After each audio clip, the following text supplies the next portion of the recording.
اپنے والدین کے ساتھ اسی طرح کا سلوک کریں جیسے انہوں نے بچپن میں آپ کے ساتھ کیا۔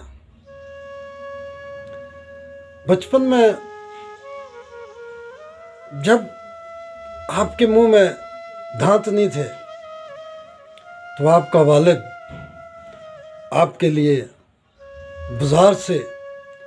نرم غذائیں لا کے آپ کو کھلاتا تھا، اور اگر آج آپ کے والد کے منہ میں دانت نہیں اور آپ کی والدہ کے منہ میں دانت نہیں تو آج آپ کا کام ہے کہ آج آپ ان کو بازار سے نرم غذائیں لا کے دیں، وہ کھلائیں اور ان کی خدمت کریں، اور ان کی خدمت کر کے آپ یہ مت سمجھ لیں کہ آپ نے کوئی حساب برابر کر دیا، نہیں، خدا کی قسم نہیں۔ آپ جب ان کی خدمت کر رہے ہوتے ہیں تو آپ یہ سوچ کر کرتے ہیں کہ ہمارے والدین، ہمارا والد چند دن کا مہمان ہے، 1 سال جیے، 2 سال جیے یا 1 مہینہ جیے، یہ چند دن کا مہمان ہے تو چلو ان کی خدمت کر لیں، اچھی بات ہے۔ لیکن جب آپ چھوٹے تھے تو انہوں نے جب آپ کی خدمت کی تو انہوں نے آپ کو ساتھ ساتھ لمبی عمر کی دعائیں دی۔ آج اگر آپ کا باپ بوڑھا ہو گیا ہے، بڑھاپے کی وجہ سے وہ کام کاج نہیں کر سکتا، تو جیسے بچپن میں اس نے آپ کو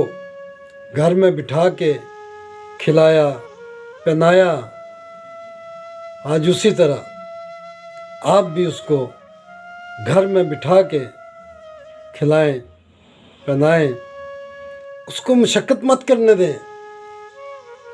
آپ یقین کریں، میں جب منڈیوں میں جاتا ہوں تو میں دیکھتا ہوں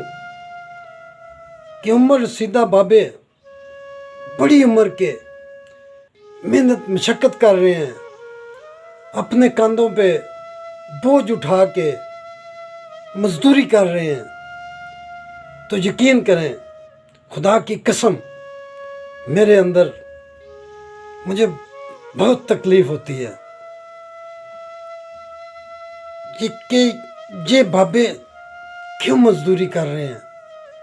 ان کے بیٹے کہاں ہیں، ان کی اولاد کہاں ہیں جن کے لیے